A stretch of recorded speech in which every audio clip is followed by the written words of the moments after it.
Hi hello welcome to the channel emotional quotes and devotional notes. నేను మీ స్వప్న. శ్రావణ మాసం ప్రత్యేకత. ఎందుకు ఈ మాసం అంత పవిత్రం?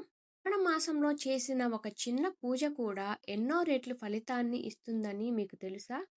ఎందుకు ఈ మాసం అంత పవిత్రమో ఇప్పుడు తెలుసుకుందాం. హిందూ ధర్మంలో ప్రతి మాసానికి ఒక ప్రత్యేకత ఉంటుంది. కానీ వీటిలో అత్యంత పవిత్రమైన మాసంగా భావించబడేది శ్రావణ మాసం. ఈ మాసంలో దేవతారాధన, వ్రతాలు, దాన ధర్మాలు చేయడం ద్వారా విశేష పుణ్యఫలాలు లభిస్తాయని పురాణాలు చెబుతున్నాయి. పురాణాల ప్రకారం సముద్ర మథనం సమయంలో వెలువడిన హోలాహల విషాన్ని పరమశివుడు లోకక్షేమం కోసం స్వీకరించాడు. ఆ తర్వాత దేవతలు శివుడికి అభిషేకాలు చేసి ఆయనను ప్రసన్నం చేశారు.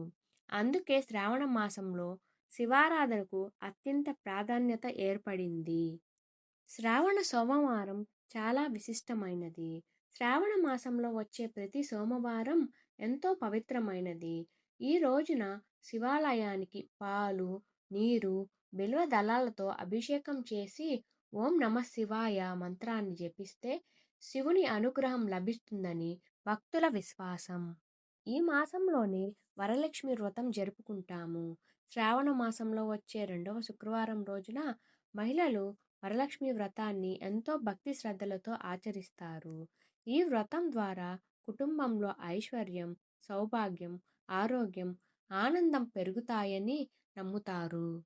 విష్ణు భక్తులకు కూడా ఎంతో ముఖ్యమైనది ఈ శ్రావణ మాసం. ఈ కాలంలో విష్ణు సహస్రనామ పారాయణం, తులసి పూజ, శ్రీమన్నారాయణుని స్మరణ చేయడం ద్వారా ఆధ్యాత్మిక శాంతి లభిస్తుంది. దాన ధర్మాలకు కూడా ఎంతో ప్రాధాన్యత ఉన్న ఈ మాసంలో అన్నదానం, వస్త్రదానం, గోదానం వంటి దానాలు చేయడం ద్వారా పుణ్యం పెరుగుతుందని శాస్త్రాలు చెబుతున్నాయి. చిన్న సహాయం చేసినా అది పెద్ద ఫలితాన్ని ఇస్తుందని నమ్మకం. వర్షాకాలంలో వచ్చే ఈ శ్రావణ మాసం ప్రకృతి అందాల మాసం. ప్రకృతిని పచ్చదనంతో నింపుతుంది. చెట్లు, మొక్కలు, పూలు వికసించి మనసుకు ఆనందాన్ని కలిగిస్తాయి. అందుకే ఈ మాసాన్ని భక్తి మరియు ప్రకృతి కలయికగా భావిస్తాము. ఈ యొక్క శ్రావణ మాసం కేవలం ఒక నెల మాత్రమే కాదు. ఇది భక్తి, పూజ, దానం, ఆధ్యాత్మికత మరియు సానుకూలతకు ప్రతీక. ఈ పవిత్ర మాసంలో భగవంతుని స్మరిస్తూ మంచి పనులు చేస్తే జీవితంలో శాంతి, సంతోషం, దైవానుగ్రహం లభిస్తాయి. ఈ వీడియో నచ్చినట్టయితే లైక్ చేయండి, షేర్ చేయండి, మా ఛానల్ను సబ్స్క్రైబ్ చేయండి. ధన్యవాదాలు.